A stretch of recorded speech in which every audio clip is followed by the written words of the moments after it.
रास्ता खुला है।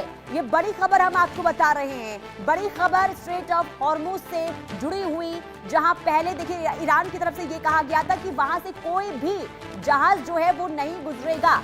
हालांकि अभी कुछ दिन पहले ही विदेश मंत्री जयशंकर ने अब ईरान के विदेश मंत्री से बातचीत की थी और इस बातचीत के बाद ये निष्कर्ष निकला है कि भारतीय जहाज जो है स्ट्रेट ऑफ हॉर्मुज में नहीं रुकेगा, यानी कि भारत के जहाजों की आवाजाही पर कोई भी रोक नहीं रहेगी। और ये अगर ऐसा होता है तो बहुत राहत की खबर भारत के लिए होगी, क्योंकि स्ट्रेट ऑफ हॉर्मुज से देखिए 40% तेल जो है भारत का यहीं से होकर भारत पहुंचता है। और ऐसे में जब स्ट्रेट ऑफ हॉर्मुज में स्थिति तनावपूर्ण बनी हुई है और ईरान की तरफ से स्ट्रेट ऑफ हॉर्मुज को बंद करने का ऐलान किया गया था, तो तेल संकट पर सीधे तौर पर असर जो है वो दिखाई दे रहा था। लेकिन ये विदेश नीति आप समझिए भारत की कि अगर यहाँ पर परेशानी हुई, इसके बाद भारत सरकार की ओर से किस तरीके से बातचीत के जरिए समाधान निकालने की कोशिश हुई है। विदेश मंत्री एस जयशंकर ने ईरान के विदेश मंत्री अरागची से फोन पर बातचीत की और इस बातचीत के बाद ये जानकारी सामने आ रही है कि स्ट्रेट ऑफ हॉर्मुज से जो भारत का जहाज होगा उस पर किसी भी तरीके से रोक नहीं रहेगी, पाबंदी नहीं रहेगी। भारतीय जहाज को आसानी से वहां से आवाजाही करने दिया जाएगा। ये बड़ी खबर हम आपको बता रहे हैं। स्ट्रेट ऑफ हॉर्मुज जो काफी अहम हिस्सा है तेल की सप्लाई के लिए, एक ऐसा रास्ता 168 किलोमीटर का ये है, जलमार्ग ये है, जहां से देश दुनिया की अलग अलग हिस्सों में जाता है और रोजाना 20% तेल का हिस्सा जो इसी रास्ते से अलग अलग देशों में जाता था। लेकिन जब मिडिल ईस्ट में महाजंग की स्थिति बनी हुई है, लगातार वहां पर जंग जारी है, ऐसे में ईरान ने स्ट्रेट ऑफ हॉर्मुज को बंद करने का ऐलान किया था और इसके बाद तेल संकट का असर अलग अलग देशों पर देखने को मिल रहा था और भारत पर भी इसका असर दिखना शुरू हो गया था। लेकिन जो बातचीत के जरिए इस समस्या का समाधान करने की कोशिश भारत सरकार की ओर से हुई है, उसका नतीजा ये कि भारतीय शिप को आवाजाही के लिए रोका नहीं जाएगा, यानी कि स्ट्रेट ऑफ हॉर्मुज से भारतीय शिप जो है वो आसानी से गुजर पाएंगे। और अगर ये सुचारू रूप से चलता रहेगा, अगर भारतीय जहाज पर कोई पाबंदी नहीं लगती है, तो भारत के लिए बहुत राहत की खबर होगी, क्योंकि कच्चे तेल को लेकर संकट की स्थिति लगातार देखने को मिल रही थी। और ऐसे में आपको ये बता दें कि ये भारत के लिहाज से बहुत राहत की खबर सामने आ रही है कि भारतीय जहाज को जो है आवाजाही के लिए किसी भी तरीके से रोका नहीं जाएगा, यानी कि भारतीय शिप जो है स्ट्रेट ऑफ हॉर्मुज से इसी तरीके से चलते रहेगा, यानी कि तेल की सप्लाई पर किसी भी तरीके से कोई असर नहीं होगा अगर स्ट्रेट ऑफ हॉर्मुज के रास्ते भारतीय जहाज इसी तरीके से चलते रहेंगे।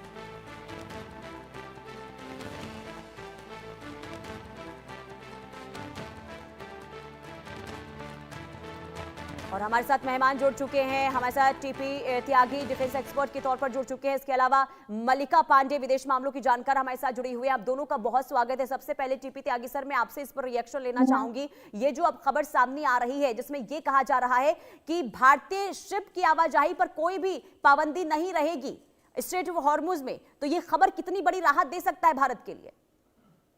अच्छा, मान लीजिए भारत को राहत मिल गई। पहली बात तो ये है कि किसी चीज को तब मानेंगे जब वो हो जाएगी। हाँ। वहां पे बताया गया है कि माइंस लगी है, वहां बताया गया है कि कंफ्यूजन में दूसरे टैंकर्स को भी तबाह कर दिया गया है।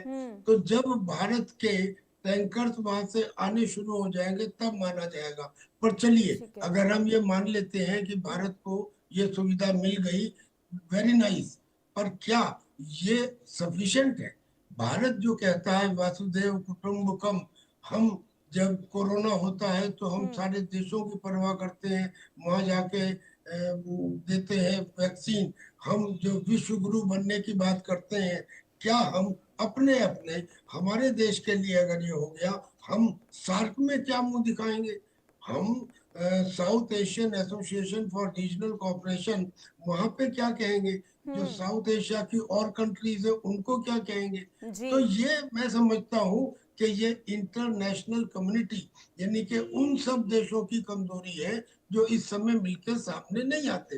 ये स्ट्रेट ऑफ हॉर्मुज एक नेचुरल फीचर है, ये ईरान का निर्माण किया हुआ नहीं है।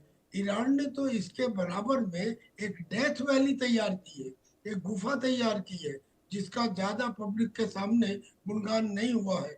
उसमें उसने अपने लीथर हथियार तैयार किए हैं और पूरी दुनिया को एक किस्म से रैंसम पे लाने के लिए कि या तो मेरी बात मानो अन्यथा मैं तुम्हारा रास्ता रोकता हूँ। क्या जो नेचुरल फीचर्स हैं वो किसी एक देश या एक आदमी के होते हैं? तो मैं समझता हूँ कि ईरान जिसकी उसे ऑक्टोपस कहते हैं क्योंकि उसकी बहुत सारी प्रॉक्सीज हैं। ये जो हिजबुल्लाह है, हमास है, हुती है, कतब हिजबुल्लाह है, अल बदर है, ये जी। कोई नेशन है क्या? लेकिन इन्होंने अलग अलग नेशन को रैंसम पे लिया हुआ है। तो यमन हो, लेबनान हो, गाजा हो, जो भी कुछ हो, तो ऐसे समय में अगर कोई देश इस तरह से बाकी बची हुई दुनिया के लिए अवरोध पैदा करने लगे तो क्या बाकी बची हुई दुनिया को एक साथ नहीं आना चाहिए? बाकी चीजें तो छोड़ दीजिए, जो कॉज है ये लड़ाई क्यों शुरू हुई, कैसे शुरू हुई। अच्छा, अब जो सिचुएशन आ गई, अब इसके दो नैरेटिव मैं आपके सामने रखना चाहता हूँ। जी। वो होंगे नहीं मगर हो सकते हैं क्योंकि कोई चीज इम्पॉसिबल नहीं है। और जब हम तैयारी करते हैं तो हम हर इवेंचुअलिटी के लिए तैयारी करते हैं। पहली इवेंचुअलिटी तो ये है कि जब अमेरिका के पर्ल हार्बर पर अटैक हुआ सेकेंड वर्ल्ड वॉर में, तो उसने जापान के ऊपर ये तर्क देकर हमला कर दिया न्यूक्लियर कि युद्ध बहुत लंबा खींच चुका है, मैनेजेबल नहीं रह गया है। अब अगर अमेरिका को लगता है कि ये युद्ध बहुत लंबा खींच चुका है, मैनेजेबल नहीं है, तो क्या वो दोबारा वो नहीं कर सकता? इतिहास अपने आप को दोहराता है। Other way round is equally true. America ने ये भी कहा कि अगर हम ईरान पे हमला ना करते तो अगले 48 घंटे में नॉर्थ कोरिया का एटॉमिक बम रशिया के रास्ते ईरान में आने वाला था। अरे, अगर ऐसा है और मान लीजिए तो फिर अगर इतने ही वो एडामेंट है तो ये जरूरी नहीं है कि आप 90% एनरिच यूरेनियम से एटम बम बनाओ, आप जी। 60% से भी बना सकते हैं क्योंकि जो हिरोशिमा में डाला गया था वो 45% एनरिच यूरेनियम का था। चाहे उसकी यील्ड कम हो, इफेक्ट कम हो, प्रिसीशन कम हो सकता है कि उधर से भी हो जाए। तो पहला तो न्यूक्लियर सीन है। दूसरा, एक सवाल कोई दे सकता है इसका जवाब कि मिडिल ईस्ट कंट्रीज के अंदर, अब चाहे उसमें कुवैत हो, यूएई हो, सऊदी अरब हो, कतर हो, ये जो कंट्रीज हैं, जी। ये इन कंट्रीज के अंदर ये कहा गया था कि साहब इसमें जहाँ अमेरिकन बेसिस है हम उनके ऊपर अटैक करेंगे। मगर अटैक कहाँ कर रहे हैं? उनके इंटरनेशनल एयरपोर्ट पर, उनके ऑयल लिकर, उनके ऑयल डिपो के ऊपर, उनके होटल पर, रेस्टोरेंट पर, यानी कि सिविल इंफ्रास्ट्रक्चर पर। और एक भी कंट्री बोल नहीं रहा। ये बड़े अचरज की बात है कि मिडिल ईस्ट की सारी कंट्रीज उस अटैक को जो ईरान की तरफ से हो रहा है चुपचाप सह रही है। कहीं ऐसा तो नहीं कि अमेरिका के खिलाफ ये तकलीफ, ये आपस में वो बन गया हो कि अमेरिका ने हमको प्रॉमिस किया था सुरक्षा देने का, नहीं दे पाया, लिहाजा अब हम इकट्ठे होकर और मुस्लिम एकता के नाम पे कुछ एक एक्शन ले।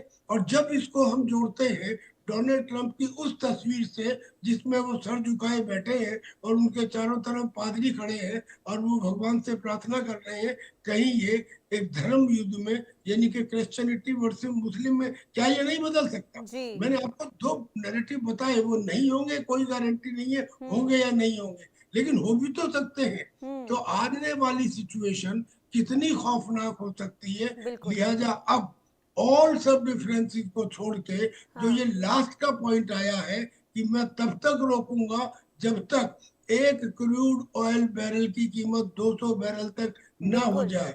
हाँ। तो ये इसका मतलब क्या हुआ भाई? अगर इसकी वो ऐसा होता है तो पेट्रोल के दाम बढ़ेंगे, पेट्रोल के दाम बढ़ेंगे तो दुनिया की कोई ऐसी चीज नहीं है जिसमें महंगाई ना बढ़े, और कोई जगह ऐसी नहीं है जहां ना बढ़े।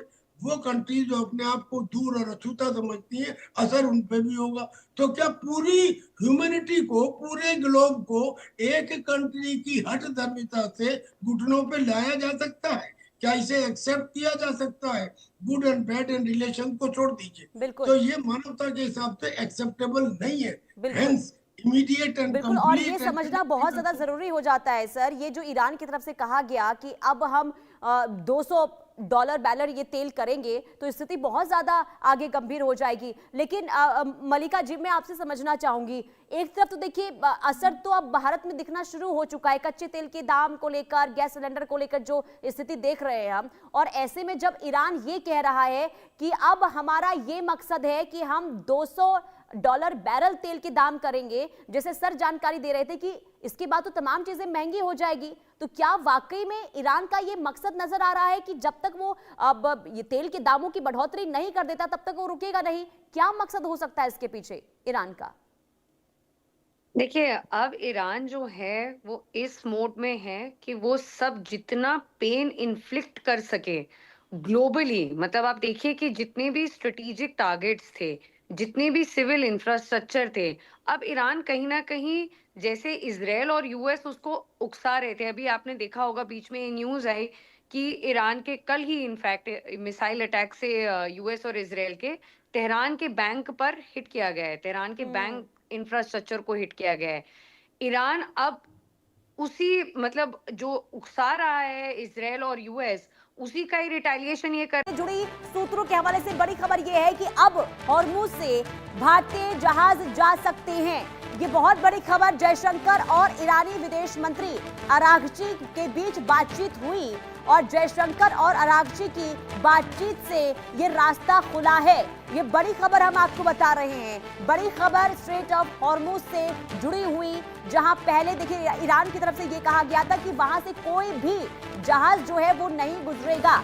हालांकि अभी कुछ दिन पहले ही विदेश मंत्री जयशंकर ने अब ईरान के विदेश मंत्री से बातचीत की थी और इस बातचीत के बाद ये निष्कर्ष निकला है कि भारतीय जहाज जो है स्ट्रेट ऑफ हॉर्मुज में नहीं रुकेगा, यानी कि भारत के जहाजों की आवाजाही पर कोई भी रोक नहीं रहेगी। और ये अगर ऐसा होता है तो बहुत राहत की खबर भारत के लिए होगी, क्योंकि स्ट्रेट ऑफ हॉर्मुज से देखिए 40% तेल जो है भारत का यहीं से होकर भारत पहुंचता है। और ऐसे में जब स्ट्रेट ऑफ हॉर्मुज में स्थिति तनावपूर्ण बनी हुई है और ईरान की तरफ से स्ट्रेट ऑफ हॉर्मुज को बंद करने का ऐलान किया गया था, तो तेल संकट पर सीधे तौर पर असर जो है वो दिखाई दे रहा था। लेकिन ये विदेश नीति आप समझिए भारत की कि अगर यहाँ पर परेशानी हुई, इसके बाद भारत सरकार की ओर से किस तरीके से बातचीत के जरिए समाधान निकालने की कोशिश हुई है। विदेश मंत्री एस जयशंकर ने ईरान के विदेश मंत्री अरागची से फोन पर बातचीत की और इस बातचीत के बाद ये जानकारी सामने आ रही है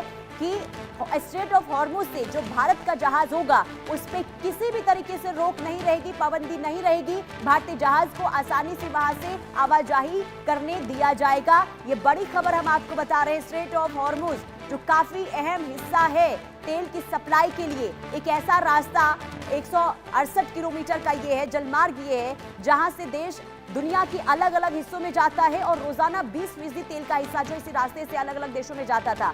लेकिन जब मिडिल ईस्ट में महाजंग की स्थिति बनी हुई है, लगातार वहां पर जंग जारी है, ऐसे में ईरान ने स्ट्रेट ऑफ हॉर्मुज को बंद करने का ऐलान किया था और इसके बाद तेल संकट का असर अलग अलग देशों पर देखने को मिल रहा था और भारत पर भी इसका असर दिखना शुरू हो गया था। लेकिन जो बातचीत के जरिए इस समस्या का समाधान करने की कोशिश भारत सरकार की ओर से हुई है, उसका नतीजा ये कि भारतीय शिप को आवाजाही के लिए रोका नहीं जाएगा, यानी कि स्ट्रेट ऑफ हॉर्मुज से भारतीय शिप जो है वो आसानी से गुजर पाएंगे। और अगर ये सुचारू रूप से चलता रहेगा, अगर भारतीय जहाज पर कोई पाबंदी नहीं लगती है, तो भारत के लिए बहुत राहत की खबर होगी, क्योंकि कच्चे तेल को लेकर संकट की स्थिति लगातार देखने को मिल रही थी।